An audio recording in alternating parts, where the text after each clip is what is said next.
Hello everyone, भी कैसे हैं आप? बहुत ही बढ़िया होंगे। तो हम बात करेंगे आज पार्ट 4 की।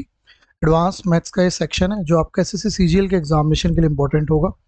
इसमें हम one of the top questions देखेंगे। तो ये आपका बढ़िया से आपको चीज़ें समझ में आएंगी। ठीक है ना? 3 पार्ट्स हम ऑलरेडी डन कर चुके हैं। तो स्टार्ट करेंगे सेशन को। ठीक है, अगर आप पहली बार हैं चैनल पर तो बिल्कुल सब्सक्राइब कर सकते हैं और देखते हैं इन क्वेश्चंस को कैसे डील कर सकते हैं। ठीक है, तो चलो स्टार्ट करेंगे। ओके। ठीक है, चलो पहला क्वेश्चन है आपके लिए। इसको देखो कैसे कर सकते हो आप। क्वेश्चन है, three non overlapping non touching circle are drawn in a plane. What is the maximum number of distinct common tangent that can be drawn to them in the total. देखो समझो पहले तो इसका मतलब क्या है। Non overlapping and non touching circles मतलब 3 circles आप इस तरीके से बना दीजिए जो अलग अलग हों, इस टाइप से। तो क्वेश्चन पूछ रहा है what are the maximum number of distinct common tangent. तो क्या होती है डिस्टिंक्ट कॉमन टेंजेंट? देखो अगर मैं इन दोनों सर्कल्स को लूं तो 1 2, ध्यान दीजिएगा, 3 और 4, 4 बन गई। क्लियर? अब मैं इसके साथ लेता हूं। तो ऐसे ही अगर आप ध्यान दें तो 2 सर्कल्स के साथ 4 बन रही हैं, तो फिर इसके साथ भी बनेंगी। जैसे कि एक ये बन जाएगी, एक ये बन जाएगी, एक ये बन जाएगी, एक ये बन जाएगी, इसके साथ भी 4 बन जाएंगी और ऐसे ही इसके साथ बन जाएंगी। समझ में आ रहा है कुछ गेम? बस तो 4 तिया कितनी बन जाएंगी टोटल? यहाँ इन 2 सर्कल्स के साथ अगर सर्कल अलग अलग हैं तो हमेशा 4 टेंजेंट बनती हैं। तो अगर आप यहाँ पे 3 सर्कल्स की बात करेंगे तो कॉम्बिनेशन कितने बनेंगे? एक का ये बनेगा, एक का ये बनेगा, एक का ये, दोनों का बनेगा। तो कितनी टोटल टेंजेंट बनेंगी? 12 आपकी टोटल टेंजेंट यहाँ पर बन जाएंगी। ठीक है ना? अच्छा, सर्किल आपको पहले ही वीडियोस में बता चुका हूँ मैं कि अगर 2 सर्किल एक दूसरे को टच करते हो तो कितनी बनती है? तो आपकी 3 बन पाती है ना? 2 सर्किल अगर एक दूसरे को कट कर जाएं तो कितनी बनती हैं? तो 2 ही बन पाती हैं। तो ये वाली बातें होती है। ठीक है ना? और अगर सर्किल इंटरनली टच करें तो एक ही बन पाती है। क्लियर? ओके, चलिए तो आगे बढ़ते हैं। तो इसमें कितना आंसर आएगा? 12 आपका राइट आंसर आएगा। इसको देखते हैं। In a circle called A B and C D intersect at E such that. Okay, तो पहले जैसे क्वेश्चन बोलेगा वैसे काम करेंगे। तो एक सर्किल है और इसमें 2 कॉर्ड्स हैं, ए बी और सी डी। ए बी आप ऐसे बना लीजिए और सी डी आप ऐसे बना लीजिए। इंटरसेक्ट करती हैं ई पर, तो ये पॉइंट ई हो गया। ए और ई बी का रेशियो दे रखा है, ए और ई बी का 2:3, और सीई और इसका भी रेशियो दे रखा है ईडी का, ये 5:2। ए बी की वैल्यू आपको एक्स दे रखी है और सी डी की वैल्यू आपको दे रखी है Y. Which of the following is true? ठीक है, ओके। तो यहां से अगर मैं इस पूरी वैल्यू को, ए बी इसने एक्स दे दी। ओके, एक चीज मैं आपको क्लियर कर दूं। जैसे कभी भी अगर ये कॉर्ड्स, 2 कॉर्ड्स अगर एक दूसरे को इंटरनली आपकी कट करती हैं तो एक रिलेशन होता है जिसको आपको समझना है। वो रिलेशन होता है ए ई, ए दिख रहा है आपको, इंटू ई बी, और इक्वल होता है डीई इंटू ई सी। क्लियर? अब आप ऐसा करो, यहां पर इनमें एक वेरिएबल मान लो, यहाँ पे के मान लो और यहाँ पे आप पी मान लो। ठीक है, इस तरीके से। अब ये तो आप जान गए कि ए की वैल्यू आपको, ए बी की वैल्यू आपको एक्स दे रखी है। तो जो एक्स की वैल्यू मिल गई आपको वो मिल गई 2k+3k मतलब 5k, और जो y की वैल्यू आपको मिल गई वो मिल गई 5+2 7p। अब इन रिलेशंस को यहाँ रखा जा सकता है जो आपने मानी हुई है। तो आप अगर रखते हैं तो 2k इंटू 3k, और यहाँ पर आपकी वैल्यू आ गई 2p इंटू 5p। आप इन्हें थोड़ा सॉल्यूशन बना सकते हैं। जैसे कि आ गया आपका 3k² और यहाँ से आपका आ गया 5p²। ये वैल्यू आ गई। ठीक है ना? अब जो आंसर पूछ रहा है वो x और y में पूछ रहा है। क्लियर? अब अगर आप ध्यान दें तो यहाँ से जो k की वैल्यू है वो x/5 है। अब आप डाल सकते हैं वैल्यूज। यहाँ से k की वैल्यू है x/5 और यहाँ से p की जो वैल्यू है वो है y/7, और आप इन वैल्यूज को इसमें पुट कर दीजिए, इसमें। तो k की वैल्यू अगर आप x बाई 5 रखते हैं तो हो जाएगा एक्स स्क्वायर बाई 25, और अगर p की वैल्यू आप y बाई 7 रखते हैं तो ये हो जाएगा वाई स्क्वायर बाई 49। अब इसका सॉल्यूशन कर लेते हैं। तो अगर आप सॉल्यूशन करने निकलेंगे तो आपको सिंपली समझ में आ रहा है कि ये नीचे आ जाएगा, 3 की मल्टीप्लाई इधर नीचे हो जाएगी, तो ये हो जाएगा x square upon y square, ये हो जाएगा 25 इंटू 5, और ये हो जाएगा 3:49। तो फाइनली जो वैल्यू निकलेगी वो निकलेगी x square upon y square, क्या निकल जाएगी बताओ, 125, और नीचे आ जाएगा 147। तो आपका जो राइट आंसर बनेगा ये लास्ट वाला आपका हो जाएगा। ठीक है, तो सही क्वेश्चन है, इसको आपको समझना है, जानना है कैसे करना है, रिलेशन बनाना है, फिर आप आगे बढ़ पाएंगे। ठीक है, बात क्लियर हुई? तो ये मुद्दा आपका रहेगा। चलें आगे, चलो आगे बढ़ते हैं। ठीक है, तो ये तरीका आपको जानना है, किस तरीके से इसको डील करना है, इसमें इंपॉर्टेंट पार्ट क्या था ये देखने को मिलेगा, फिर आपको रिलेशन बताना है जो आपके सामने देखने को मिला। राइट, चलो भाई आगे चलते हैं, क्वेश्चन नंबर इसको देखते हैं। A chord in a circle with radius 10 centimeters, subtend an angle 90 at the center. What the area of the minus segment?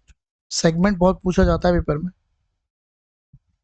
तो रेडियस 10 सेंटीमीटर है, ओके, और एंगल 90 डिग्री का बना रहा सेंटर पे। ठीक है, तो ये आपका 10 हो गया, ये आपका 10 हो गया। ठीक है, ये एंगल आपका 90 हो गया। तो सेगमेंट मतलब इसका एरिया पूछ रहा है। ठीक है, तो इसका एरिया आएगा कैसे? इसका एरिया आएगा जब आप सेक्टर में से माइनस कर देंगे इस ट्राइंगल को, जो 90 डिग्री वाला ट्राइंगल आपको दिख रहा है। सेक्टर का एरिया क्या होता है? सेक्टर का एरिया होता है पाई आर स्क्वायर थीटा अपॉन 360, जिसमें थीटा ही 90 बन जाएगा। और ट्राइंगल का एरिया क्या होता है? हाफ, इस केस में क्योंकि 90 डिग्री का ट्राइंगल है तो परपेंडिकुलर और बेस ये दोनों बन जाएंगे, तो हाफ बेस इंटू हाइट, इस तरीके से। पाई में आंसर है तो पाई को रहने दो, आर स्क्वायर मतलब 100, थीटा है 90 बाई 360 ऐसे, और ये आपका आ जाएगा माइनस के 50, 9 से 4, 4 से 25, तो आंसर आ जाएगा 25 पाई माइनस के 50, ये वाला राइट आंसर हो जाएगा। ठीक है, बात क्लियर हुई? तो ये क्वेश्चन आपको इस तरीके से करना है। माइनर इसमें देखो ध्यान रखो, ये माइनर सेगमेंट ये है और मेजर जो है ऊपर वाला है, तो ये माइनर ही पूछेगा naturally most of the time, तो माइनर आपको इस तरीके से निकालना है। ठीक है, चलो इसको ट्राई करते हैं। इवेल्युएट दिस, ये आपके सामने वैल्यूज दे रखी है और इसका इवेल्युएशन आपको करना है। तो चलो देखते हैं, ये आपको दे रखा है 0.05 का क्यूब प्लस 0.01 का क्यूब, और नीचे दे रखा है आपको 0.25 का क्यूब, और ये आपको दे रखा है 0.05 का क्यूब, है ना। तो इसमें बस पॉइंट्स का खेल है जो आपको समझना है। ठीक है, अब नीचे से कॉमन क्या आएगा, मुद्दा ही है, क्योंकि ऊपर तो वैल्यू कॉमन वाली कोई वैल्यू नहीं है, नीचे से कॉमन आएगा। तो नीचे से कॉमन आएगा 0.0, बेसिकली नीचे से कॉमन आएगा 5। अब 5 जब आप कॉमन लेंगे तो 5 नहीं कॉमन आएगा, 5 का क्यूब कॉमन आएगा। तो अगर मैं इसको कॉमन लेने की कोशिश करूं तो ऊपर तो जो बैठा हुआ है वो बैठा हुआ है ही,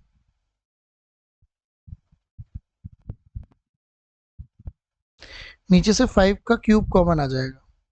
5 के क्यूब का मतलब ये हुआ कि यहां पर अगर आप ध्यान दें तो ये आपका आ गया 0.05 का क्यूब, और ये आपका आ गया 0.01 का क्यूब, है ना, क्योंकि आपने 5 का क्या ले लिया, क्यूब कॉमन ले लिया। ठीक है, ठीक है, अब ये इससे पूरा कैंसिल आउट हो जाएगा और नीचे आ गया 5 का क्यूब। अब 5 के क्यूब का मतलब क्या हुआ, या तो आप इसे देखो ऐसे कर लो, ये आ गया 1/125। अब किसका सॉल्यूशन ये हो सकता है, या तो 125 से 1 को डिवाइड करो, नहीं तो अगर आप इसको ध्यान से देखो तो आप इसे लिखोगे 8/1000। भाई 3 पर पॉइंट है तो नीचे 1000 लिखोगे ना, और 8 से काटोगे तो ये 125 ही आएगा। अगर आपको इसको सॉल्यूशन करने में दिक्कत है तो आप सीधे ही कर सकते हो, क्योंकि अगर आप इसके दूसरा मान लो दूसरा ऑप्शन पहला ऑप्शन होता तो 4/1000 करते, तो ये कितना आता, ये आपका 250 आ जाता। तो इस तरीके से बात बनती। तो ये आपका जो राइट आंसर होगा कौन सा वाला बनेगा, पहला वाला। ये बात आपको बिल्कुल क्लियर होनी चाहिए कि यहाँ से 5 कॉमन आएगा, लेकिन 5 कॉमन नहीं आएगा क्योंकि क्यूब चल रहा है, तो 5 का क्यूब आपका यहाँ पे कॉमन आएगा। ठीक है, चलो आगे बढ़ते हैं, इसको समझो।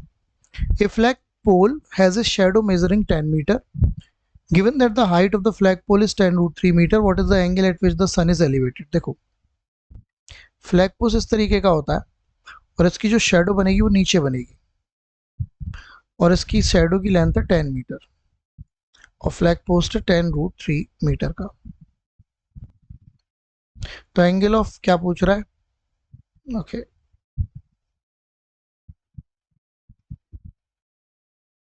देखिएगा,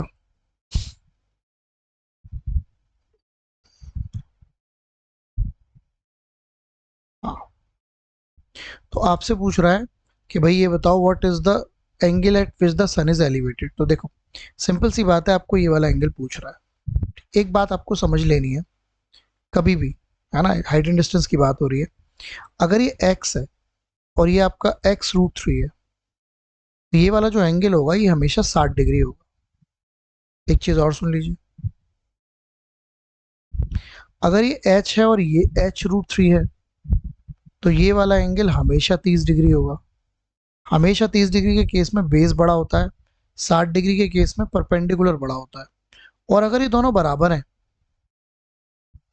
है ना, ये दोनों बराबर हैं, तो इक्वल तभी होते हैं जब दोनों 45 पे होते हैं। तो ये भी h हो गया और ये भी h हो गया, क्लियर। तो इस केस में जो राइट आंसर आएगा वो क्या आएगा, 60 आ जाएगा, राइट। 60 डिग्री का एंगल बन रहा होगा जिस पर जो है सन क्या है, एलिवेटेड है। ओके चलो इसको ट्राई करते हैं। Hollow metallic sphere has outer radius 10 centimeter and it is melted to make 50 smaller solids. Sphere radius 2 centimeter. What is the inner radius of the original sphere? देखो hollow metallic sphere है, hollow metallic sphere कुछ ऐसा होता है,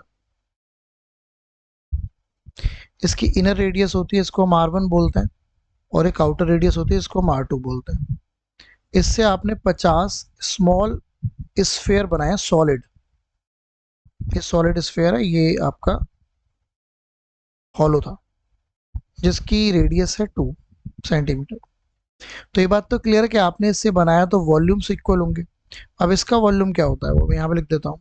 इसका volume होता है 4/3 पाई R2 का क्यूब माइनस R1 का क्यूब और इंटू 50 इंटू इसका भी यही होगा 4/3 पाई 2 का क्यूब, क्लियर। अब आप ध्यान दें तो 4/3 का कोई मतलब नहीं है। R2 आपको गिवन है क्योंकि आपको आउटर रेडियस गिवन है जो कि 10 है, R2 आपको 10 गिवन है, तो 10 का ये 1000 आ गया, माइनस R1 का क्यूब आ गया और ये आपका 400 आ गया। ठीक है, तो आप माइनस कर सकते हैं, तो ये 600 आ गया और ये आ गया R1 का क्यूब। ठीक है, अब ये बस चेक कर लो कि 600 के आसपास किसका क्यूब होता है। 600 के आसपास अगर आप ध्यान दें तो 512 होता है, और 512 जो होता है वो 8 का क्यूब होता है ना। तो आंसर जो आएगा वो 8 के आसपास आएगा, तो ये वाला आंसर हो जाएगा 8.43।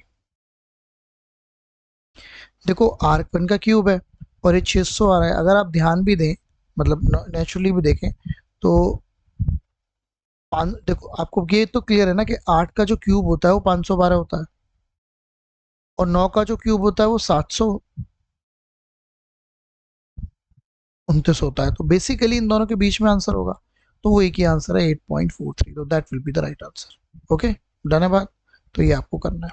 चले इसको समझो, देखो ट्राई करो खुद से तब बात बन पाएगी।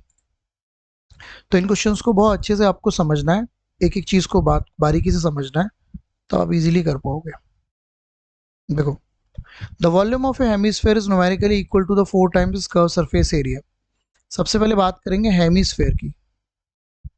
हेमिस्फेयर होता है, आप जैसे नींबू को हाफ कर दें, इसकी रेडियस R है, तो वॉल्यूम जो है हेमिस्फेयर का वो न्यूमेरिकली इक्वल है 4 टाइम्स उसके कर्व सरफेस एरिया के। तो इसका जो वॉल्यूम होता है वो होता है 2/3 पाई R का क्यूब। और ये इक्वल हो गया 4 टाइम्स उसके कर्व सरफेस एरिया की। कर्व सरफेस एरिया का इसका क्या होता है, पूरे स्फीयर का कर्व सरफेस एरिया होता है 4 पाई आर स्क्वायर, तो ये होगा 2 पाई आर स्क्वायर। अब इसका सॉल्यूशन हमने करना होगा, तो 2 से 2 खत्म हो गया, पाई से पाई खत्म हो गया, आर क्यूब से आर स्क्वायर खत्म हो गया, तो आर की वैल्यू आ गई 12। तो इसकी जो रेडियस रहेगी वो क्या रहेगी, 12 सेंटीमीटर। ठीक है, चलिए आगे बढ़ते हैं, इसको समझते हैं। What the minimum number of cuts required to divide a cuboid into 8 equal cuboid. 8 equal cuboid में डिवाइड करने के लिए आपको कितने मिनिमम कट्स लगाने पड़ेंगे। देखो, अगर आप कोई भी क्यूब ले लें, एक सेकेंड समझना,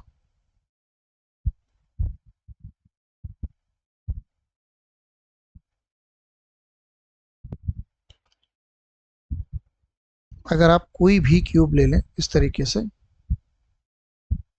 ठीक है, और आपको बनाने हैं 8, 8 बनाने के लिए एक कट आप ऐसे मारेंगे, मान लें ये पूरा एक कट है,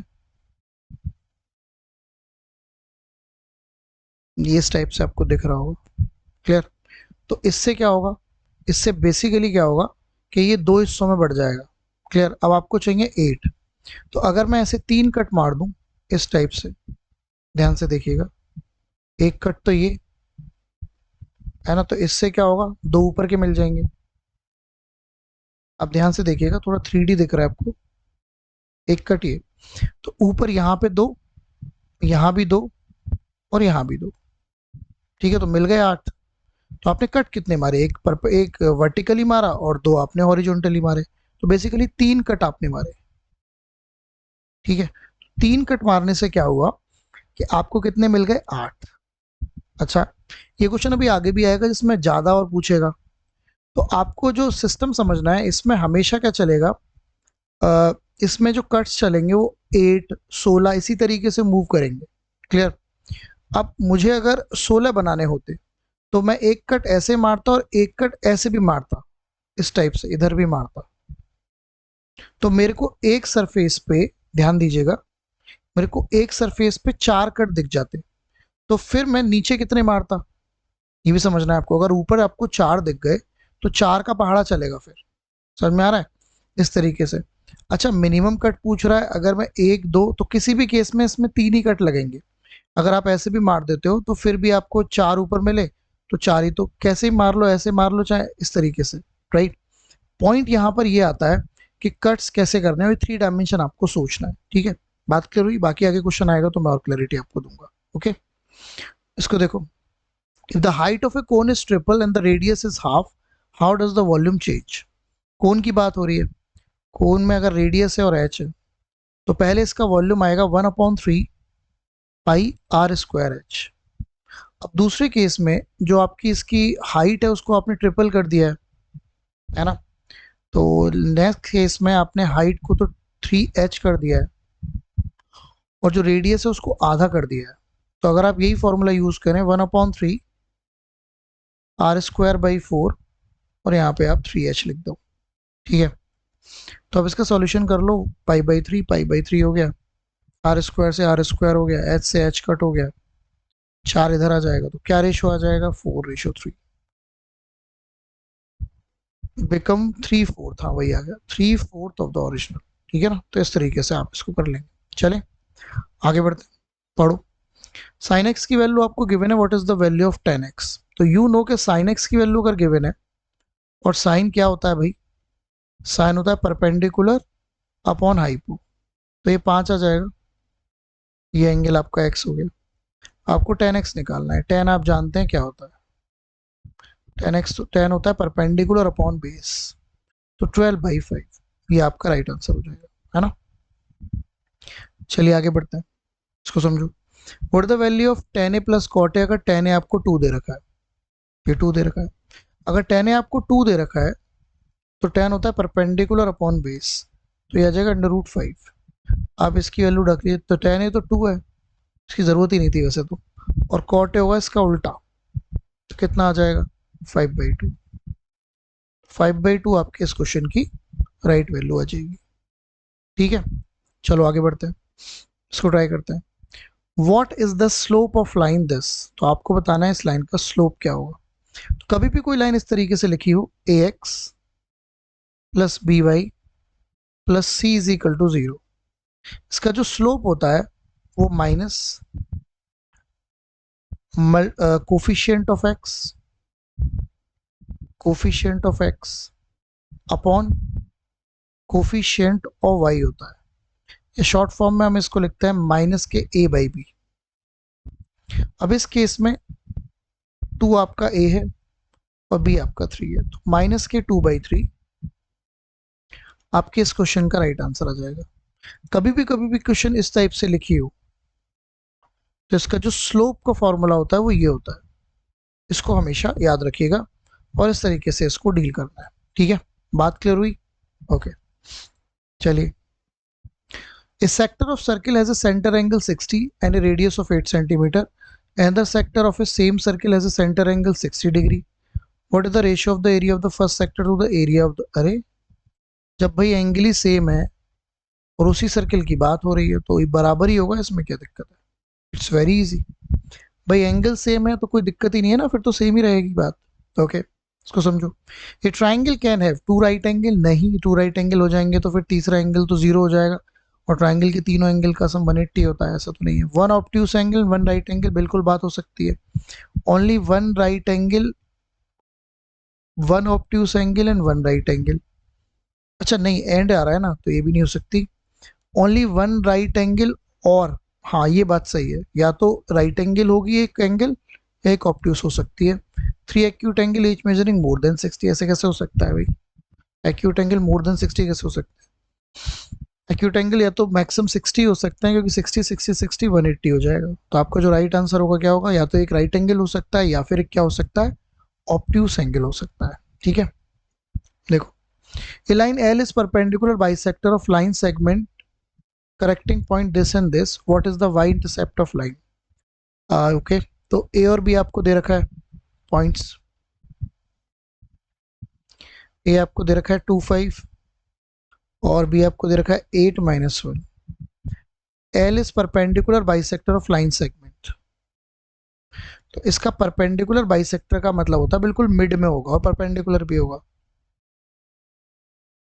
ठीक है, तो what is the y intercept of line y?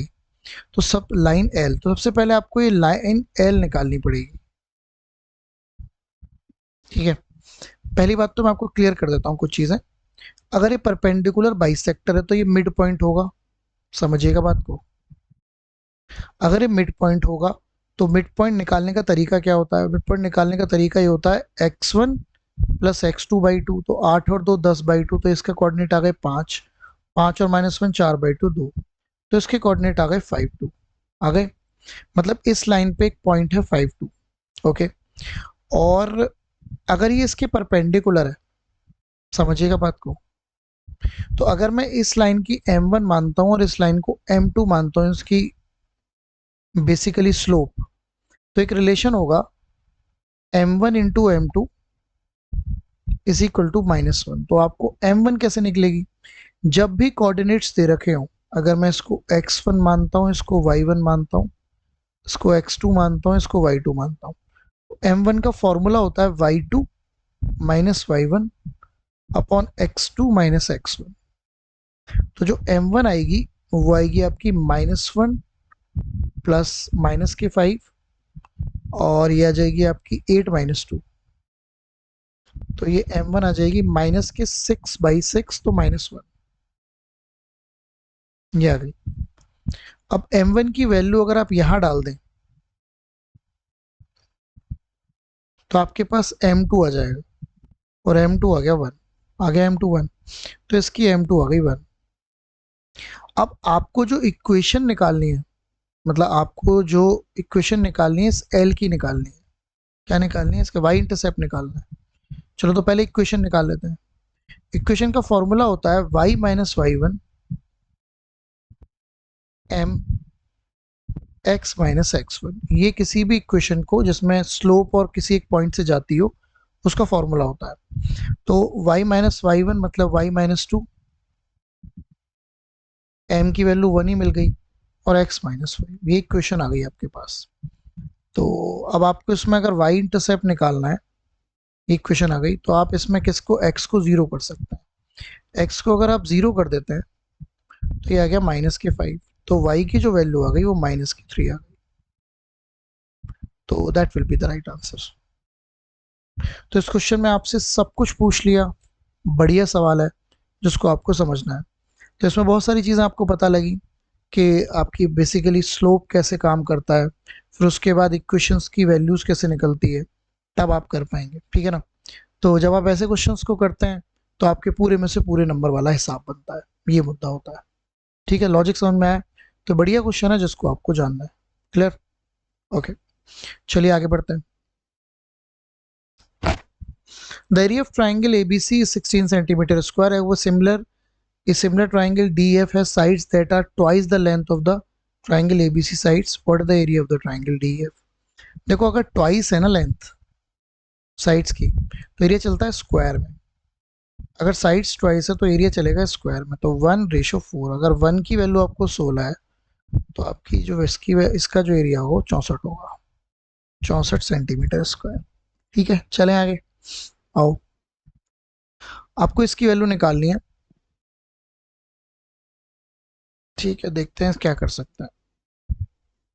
अब इसकी वैल्यू आपको निकालनी है, 44 का क्यूब, 35 का क्यूब माइनस 53 का क्यूब प्लस 159 किसके इक्वल होगा।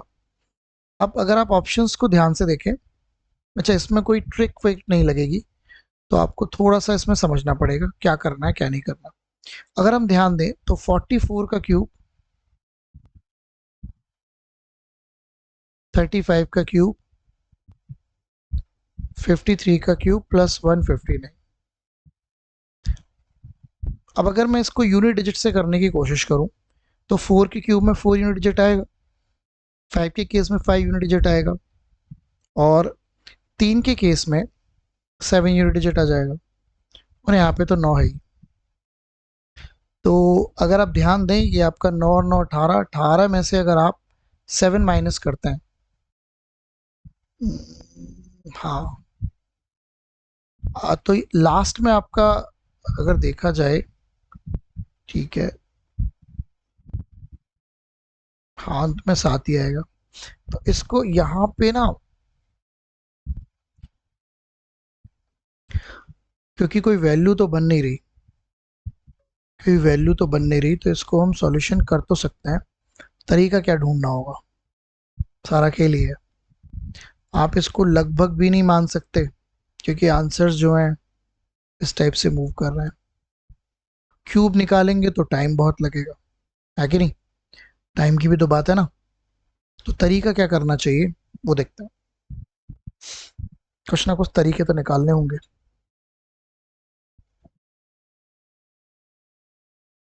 ठीक है ठीक है ठीक है,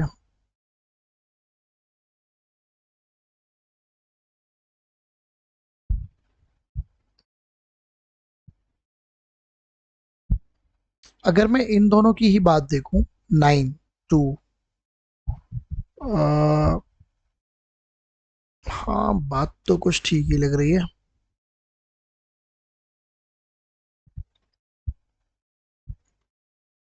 9 आ गया, यहाँ भी आप देखेंगे तो भी।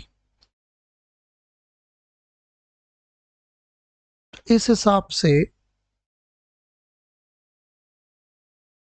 चलो इसको देखेंगे, इसका कुछ सॉल्यूशन मैं अलग से डालता हूँ आपको, है ना, इसका कुछ इजी सॉल्यूशन डालते हैं तब देखते हैं, ठीक है। चलो इसको पढ़ो, sign A plus cos A आपको 5/4 दे रखा है, तो आपको साइन 2a की वैल्यू निकालनी है। देखो sign A plus cos A आपको 5/4 दे रखा है,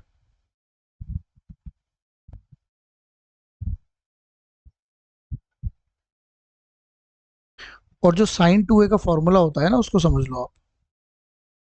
साइन 2a का फॉर्मूला होता है 2 साइन ए और कॉस ए, यही तो होता है। तो अगर आप इसका स्क्वायर कर दें, तो स्क्वायर करेंगे तो क्या मिलेगा, साइन स्क्वायर ए प्लस कॉस स्क्वायर ए और plus 2 sign A cos A, और इधर मिल जाएगा 25/16। ये 1 होता है और इसकी वैल्यू आपको निकालनी है, तो 1 बस आपको इधर माइनस करना है। तो आंसर आएगा 25/16 में से 1 माइनस कर दीजिए। 25 माइनस 16 कितने होते हैं? 9/16। तो 9/16 आपके इस क्वेश्चन का राइट आंसर आ जाएगा। ठीक है, ओके देखते हैं। From a outer point P, two tangent PA and PB are drawn to a circle. ठीक है, तो किसी आउटर पॉइंट P से आपने दो टेंजेंट बना दी, PA और PB are drawn to a circle given that the length of PA 12 centimetre, तो लेंथ ऑफ PB तो आपसे पूछा है लेंथ ऑफ PB। तो देखो, अगर PA 12 सेंटीमीटर है तो ये भी 12 सेंटीमीटर होगी। हमेशा याद रखना कि दो जो टेंजेंट होती है किसी पॉइंट से वो हमेशा इक्वल होती है। तो आपका जो राइट आंसर आएगा वो क्या आएगा? 12 आ जाएगा। ठीक है, चलो इसको पढ़ते हैं।